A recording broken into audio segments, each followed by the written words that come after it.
Hi, hello, and 안녕하세요. My name is Lee, and welcome to my channel. Today, I'll be reviewing and discussing the South Korean LGBT-themed film, Memento Mori. Memento Mori is a horror film set at an all-girls high school, following Mina, a student that finds herself drawn to two classmates, Shiyun and Hyoshin, after discovering the elaborate diary of their intense and mysterious relationship. Released in 1999, Memento Mori opened to theaters on Christmas Eve. As this film came out over 20 years ago, finding box office information proved difficult. However, as it was the second film in a horror franchise, which continues to this day, that seems to indicate it was potentially profitable or at least critically noteworthy. This is supported by the many nominations the film's direction, cinematography, and performances garnered in the year after its release. The franchise in question is the Whispering Corridors film series. All horror movies, each with different directors and writers, mostly set in high schools, but with no overarching continuity or direct connections between films. From the franchise's inception, the producer, the late Lee Chun-yeon, had a goal in mind. This was to translate the popular haunted school setting from Japanese horror films of the 1990s to a specific Korean context, combining urban legends and the supernatural with a whole host of contemporary issues, including, but not limited to, corporal punishment and abusive behavior by authority figures, social pressure and suicide, bullying and hyper-competitive environments, the complicated hierarchies within schools, and the entangled relationships between adolescent girls. Of the series' 6 entries, 2 have female directors and screenwriters, while the other 4, including Memento Mori, have male creators. Just for the record.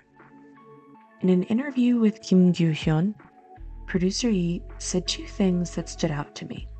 One, on the reason he avoided indulging in excessive gore and over-sexualization in the series, quote, "I do want to keep making movies whose primary audience remain high school girls or young women who just stepped out of that all-girls environment.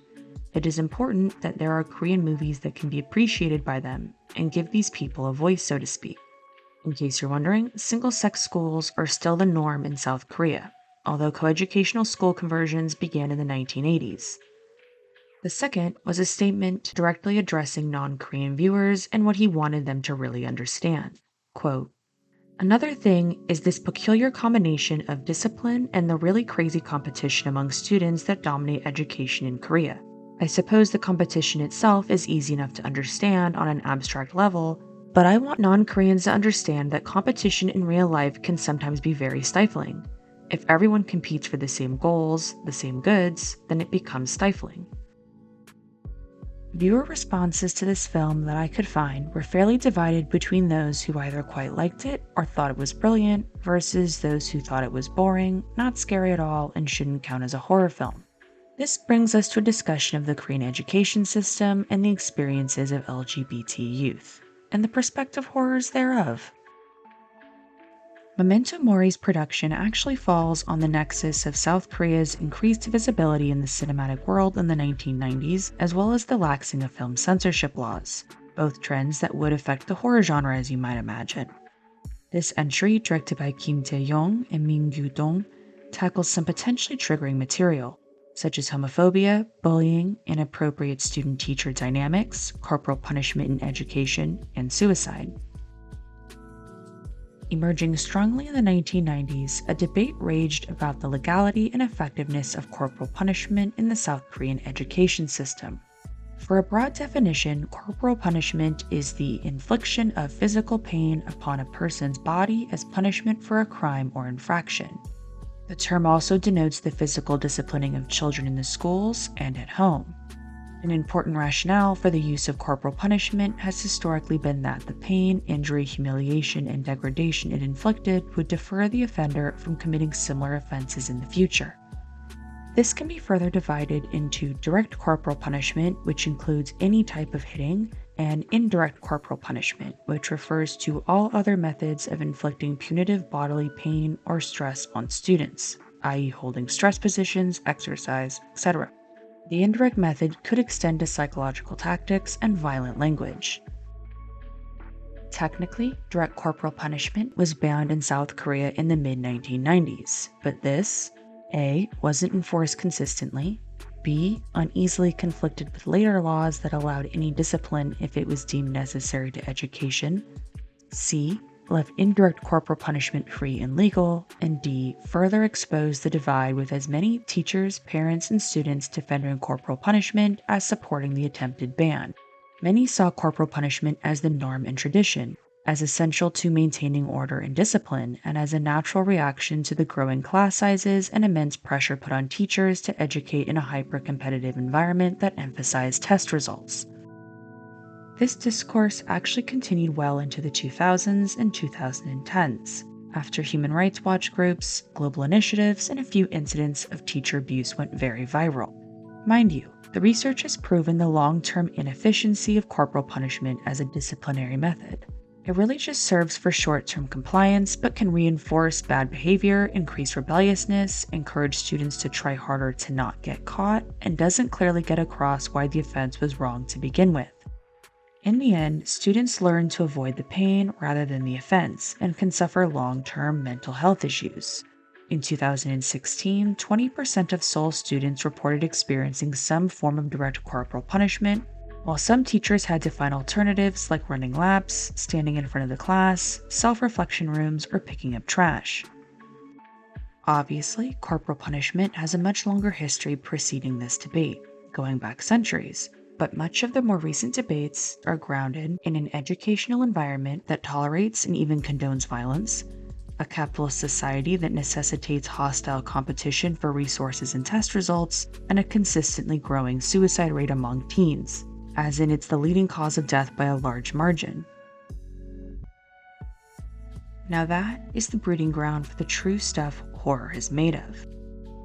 Cinematographer Kim Yoon-soo makes excellent use of its central location, the high school, giving a sense of confinement or being trapped.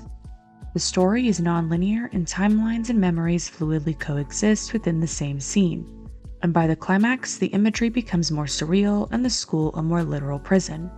The score from composer Jo Sung-woo, especially during sentimental scenes, is also pleasant. The lead three performances from actresses Kim Min-soon, Lee Yong-jin, and Park Ye-jin are excellent and haunting. The supporting cast of other adolescent actresses, including a very young Gong Hyo-jin, as well as the faculty, were great too.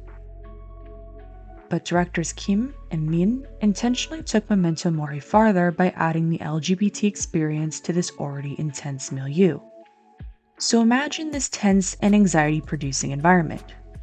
But you're a student that's seen as socially other. Sex education leaves a lot lacking and doesn't even acknowledge your existence. You spend your time being confused by your feelings and trying to fit in, even surveying yourself so as not to get caught being different. The way you talk, walk, if you stare too long at straight friends, and where you fit in this social hierarchy. But also, school takes up most of your life. It is your life. Your life is a competition that breeds a nastiness to tear others down if they're different in order to conform and get ahead. Oh, and your teacher can hit you. Pretty terrifying and rife for psychological horror, even before the ghosts show up. Altogether, I would give Memento Mori an A+. That's right, I really liked it, if you somehow couldn't tell. Now, queerness and horror are longtime bedfellows, but their dynamic often presents the possibility that the former will be used as shock value, for titillation, or to be conflated with monstrosity. For this very reason, I was cautious going into the film. The film captures the emotional intensity and trauma of adolescence within the specific, highly competitive and combative educational environment of South Korea, from complex homosocial alliances to corporal punishment.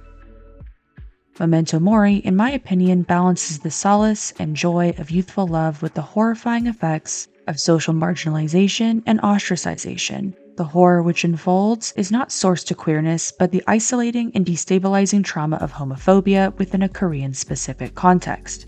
All in all, it is an effective, haunting, and thoughtful horror movie.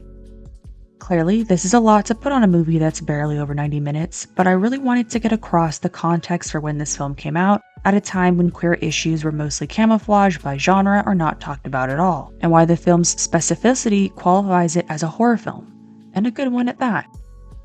Memento Mori is available on the horror streaming service Shudder, where you can watch it during their 7-day free trial or for the minuscule $5 a month subscription fee, so for sure, check this one out. Until next time, goodbye, farewell, and 안녕히 계세요.